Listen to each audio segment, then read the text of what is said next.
గారు నమస్కారం. ఓం నమ శివాయ. కార్యక్రమానికి స్వాగతం అండి. మీతో మాట్లాడడానికి కాలర్స్ అంతా సిద్ధంగా ఉన్నారు. అంతకన్నా ముందు మీరు చెప్పే మోటివేషనల్ స్టోరీ కోసం కూడా ఎదురు చూసే వాళ్ళు ఉంటారు. ఈసారి ఏం ఒక చెప్పబోతున్నారు? చిన్న కథ చెప్పుకుందాం. ఉమ్, అది బాగా ఎక్కడికో వెనక్కి వెళ్ళిపోదాం. అవునా? వెనక్కి వెళ్ళిపోయి ఒక్క 1500 సంవత్సరాలు వెనక్కి వెళ్ళిపోదాం. అప్పుడు 6వ శతాబ్దంలోది జరిగిన వాస్తవ కథ చెప్పండి. ఒక కుర్రవాడు కవితలవి రాస్తూ ఆ కుర్రతనంలోనే అందరి మెప్పు పొందుతున్నాడు. అందరూ ఊళ్ళో వాళ్ళందరూ బాగా రాస్తున్నావు, చిన్నవాడవైనా బాగా రాస్తున్నావు, నీ కవితలు బాగున్నాయి అని చెప్పేసి అంటే సరే అందరూ అలా మెచ్చుకుంటున్నారు. తండ్రిని మాత్రం వాళ్ళు అడుగుతారు, మీ అబ్బాయి బాగా రాస్తున్నాడంటే ఏముందిలేండి, ఏడు సైడ్ పడ రైతులు పెద్ద ఇదేముంది, చిన్నపిల్లాడు ఇప్పుడు అంత గొప్పగా ఏముంటుందిలే, మనం అంత గొప్పగా అనుకోవడానికి ఏమి, ఇలా 2-3 సార్లు తండ్రి అనడం చూశాడు.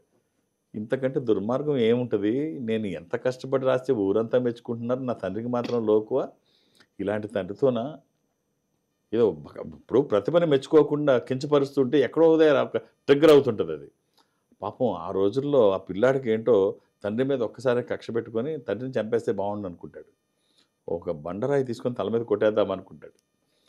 కొట్టేద్దాం అనుకొని ప్లాన్ చేసుకుంటాడు. ఎలా సరే ప్లాన్ చేసుకొని ఎక్కడ ఈ స్పాట్ పెడదామని చూస్తాడు.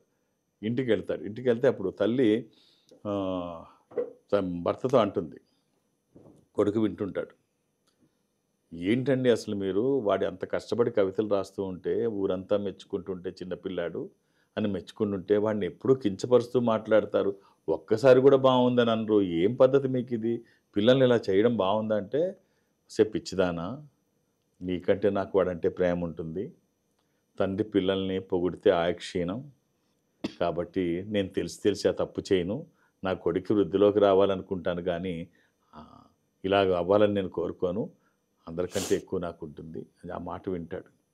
ఆ మాట విని అయ్యో తండ్రి మీద అనవసరంగా నేను రాంగ్ ఒపీనియన్ పెట్టుకున్నాను అని ఏడ్చుకుంటూ వచ్చి 2 కాళ్ళ మీద పడి, క్షమించండి నాన్నగారు, ఇలాంటి అభిప్రాయం మీ మీద పెట్టుకున్నాను అంటే, పశ్చాత్తాపాన్ని మించిన ప్రాయశ్చిత్తం లేదు నాయన, ఏం పర్వాలేదు వెళ్ళు అంట. లేదు లేదు, మీరు నాకు ఏదైనా శిక్ష వేయండి, ఇంత ఆలోచన, తండ్రిని చంపేద్దామన్నంత దుర్మార్గమైన ఆలోచన చేసిన నన్ను సింపుల్గా సరే వెళ్ళు అని అంటే కుదరదు, ఏదైనా శిక్ష వేయండి అని గట్టిగా అంటాడు. అప్పటికే భారవికి అప్పుడు బాల్య వివాహాలు. ఉమ్, సరే నువ్వు వెళ్ళి అత్తారింట్లో వెళ్ళి ఒక సంవత్సరం పాటు ఉండమంటాడు. సంవత్సరం పాటు ఉండమంటే అక్కడికి వెళ్ళంగానే అత్తారు అల్లుడు వచ్చాడు కదా అని చాలా మర్యాదలు చేస్తూ ఉంటారు. చాలా మర్యాదలు బాగా గొప్పగా చూస్తుంటారు. చాలా ప్రతిదీ అన్ని రకరకాల వంటలు. ఓ 30 రోజులు అయిపోయింది. ఆదరణ కొంచెం మారింది. అత్తారింట్లో కొంచెం మారింది. తర్వాత ఇంకో నెల అయింది. చిన్న చిన్న పనులు చెప్పడం మొదలుపెట్టారు. తర్వాత బావమరుదులు కూడా ఆ పని ఈ పని పొలం పనులు కూడా చెప్పడం మొదలుపెట్టారు. ఇక విసుక్కోవడం మొదలుపెట్టారు. ఎప్పుడు వెళ్ళిపోతాడా అని చెప్పి ఎదురు చూస్తూ ఉంటారు. ఎదురు చూస్తూ ఉంటే అప్పుడు ఒకరోజు సడన్గా నేను మా ఇంటికి వెళ్ళిపోతున్నాను ఉమ్, అంటాడు. అందరూ భార్య అందరూ వచ్చి అసలు ఏంటని అడిగితే ఎందుకు వెళ్ళిపోతున్నారు సడన్గా అంటే అప్పుడు చెప్తాడు.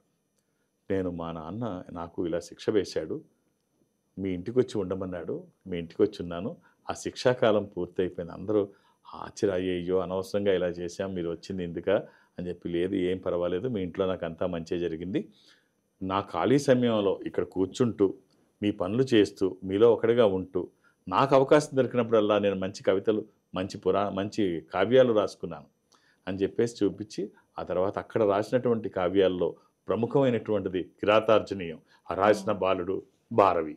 ఆ, సో ప్రముఖ సంస్కృత కవి భారవి. ఈ భారవి ఎన్నో గ్రంథాలు మనకు రాశాడు.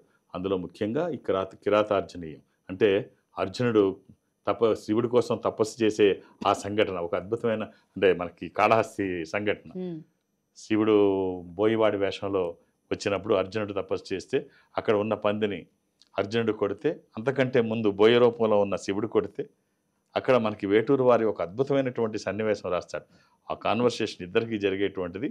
వేట నాది వేటు నాది వేటాడే చోటు నాది ఏటి తగో పొమ్మని గర్జించే శివుడు, చేవనాది చేటునాది చేయి తిరిగిన ఈటునాది చేవుంటే రమ్మని కనుసైగ చేసే అర్జునుడు. ఆ సందర్భం అద్భుతంగా వేటూరు గారు ఆ కాళహస్తి సినిమాలో రాస్తారు. సో ఈ కిరాతార్జునీయం ఈ భారవి రాసిందే. సో కాబట్టి తల్లిదండ్రులు ఎప్పుడు పిల్లలకి తండ్రి అయినా తల్లి అయినా వాళ్ళు మంచే కోరుకుంటారు తప్ప, వాళ్ళు మీ ముందు ప్రవర్తించిన ప్రవర్తన నిజమని అనుకోకండి. మీ ఎదుగుదలను కోరుకునే వాళ్ళలో మొట్టమొదటి మీ తండ్రి, ఆ తర్వాత తల్లి, ఆర్ తండ్రి, వాట్ ఎవర్ యూ లైక్స్. ఎలా మీరు అనుకున్నా సరే తల్లిదండ్రులు మించిన వాళ్ళు ఎవరు ఉండరు మీ మీ ఉన్నతని కోరుకునే వాళ్ళు.